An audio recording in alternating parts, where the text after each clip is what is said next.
Hello everyone. इस video में हम लोग फैक्टर अफेक्टिंग वुंड हीलिंग के बारे में बात करेंगे। हमने पिछले वीडियो के अंदर वुंड हीलिंग और उसके चारों फेजेस को कंप्लीट कर लिया है। अब हम बात करेंगे फैक्टर जो अफेक्ट करते हैं वुंड हीलिंग को। सबसे पहले हम एक वुंड हीलिंग की डेफिनेशन को पढ़ते हैं।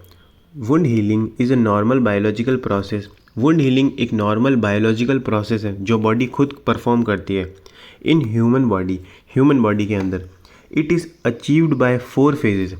जैसा कि हमको पता ही है, वुंड हीलिंग कम्प्लीटली अचीव होता है 4 फेजेस के ख़त्म होने पे। वो 4 फेजेस कौन कौन सी होती हैं? हीमोस्टैसिस, इन्फ्लामेशन, प्रोलिफरेशन एंड रीमॉडलिंग। इन चारों फेजेस को हमने दूसरे वीडियो के अंदर कवर कर लिया है। अगर आपको डिटेल में देखनी है तो आप पुराना वीडियो जाके देख सकते हैं। For a wound to heal properly, अगर किसी वुंड को या किसी घाव को प्रॉपरली हील होना है या प्रॉपरली रिकवर करना है, all sequence work in proper way. Many external and internal factor affecting the process of wound healing. यानी कि जो वुंड हीलिंग का प्रोसेस है उसको कंप्लीट होने के लिए, उसको अच्छे से कंप्लीट होने के लिए बहुत सारे जो भी फेजेस है उनको प्रॉपरली एक सीक्वेंस में वर्क करना पड़ता है।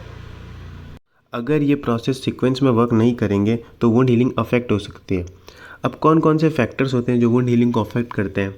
तो कुछ होते हैं लोकल फैक्टर्स, और नेक्स्ट जो हम बात करेंगे आगे वो होते हैं सिस्टमिक फैक्टर्स। अभी हम बात करते हैं लोकल फैक्टर्स। लोकल फैक्टर्स क्या होते हैं? These factor affect the rate of healing.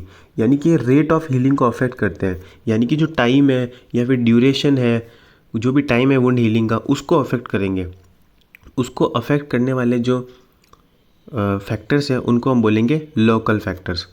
Bye directly affecting the nature of wound, ये नेचर ऑफ वुंड को अफेक्ट करते हैं। Example, infection, poor oxygenation and presence of foreign bodies. यानी कि अगर ऑक्सीजन प्रॉपरली नहीं मिल पा रही है या फॉरेन बॉडीज़ प्रेजेंट है या इन्फेक्शन हो गया है, तो फर्स्ट हम बात करेंगे इन्फेक्शन की। तो जो पहला लोकल फैक्टर है वो है इन्फेक्शन।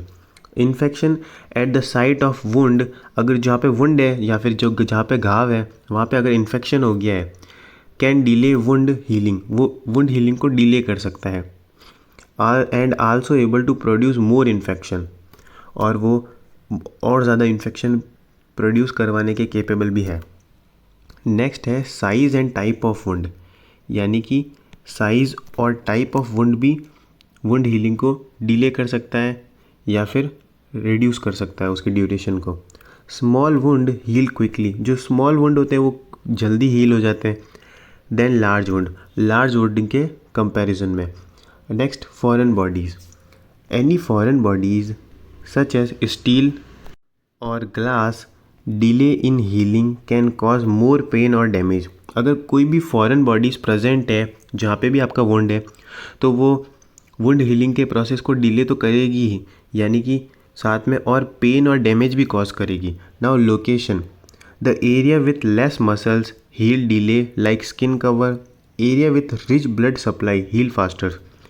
बॉडी के जिस भी पार्ट में इंजरी हुई है, अगर वहाँ पे ब्लड सप्लाई है, अगर वो हाई है तो वो वुंड जल्दी हील हो जाएगा, और अगर वहाँ पे ब्लड सप्लाई लो है तो वो वुंड जो है वो धीरे हील होगा। नाउ अब हम बात करेंगे सिस्टमिक फैक्टर्स की। तो लोकल फैक्टर्स को तो हमने समझ लिया जो कि डायरेक्टली रेट ऑफ हीलिंग को अफेक्ट करेंगे। अब हम बात करेंगे यहाँ पे सिस्टमिक फैक्टर्स की। Systemic factors representing the intrinsic factors, यानी कि ये इंट्रिंसिक फैक्टर्स यानी कि अंदर के फैक्टर्स को, या अंदर हमारी बॉडी के अंदर ही अगर कोई दिक्कत है या कोई प्रॉब्लम है जिस वजह से वुंड हील नहीं हो पा रहा है, उन फैक्टर्स की बात हम करेंगे सिस्टमिक फैक्टर्स में। इंक्लूडिंग, ये क्या क्या इंक्लूड करके चलता है? Age, hormone, nutrition, circulatory factors. तो ये सारे हमारे पास कॉजेज़ होते हैं सर्कुलेटरी फैक्टर्स के। एक एक के ऊपर बात करेंगे। सबसे पहले हम बात करेंगे nutrition. Vitamin C deficiency inhibit collagen synthesis. हमें पता ही है वुंड हीलिंग को प्रॉपरली वर्क करने के लिए कोलेजन का प्रॉपरली काम करना ज़रूरी है। अगर विटामिन सी की डेफिशिएंसी है पेशेंट के अंदर या किसी पर्सन के अंदर, तो वहाँ पे कोलेजन सिंथेसिस नहीं हो पाएगा।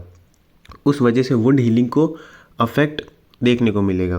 Protein and deficiency of trace elements like zinc and copper. अगर जिंक और कॉपर की डेफिशिएंसी है तो भी वुंड हीलिंग डिले हो सकती है। Now circulatory factors.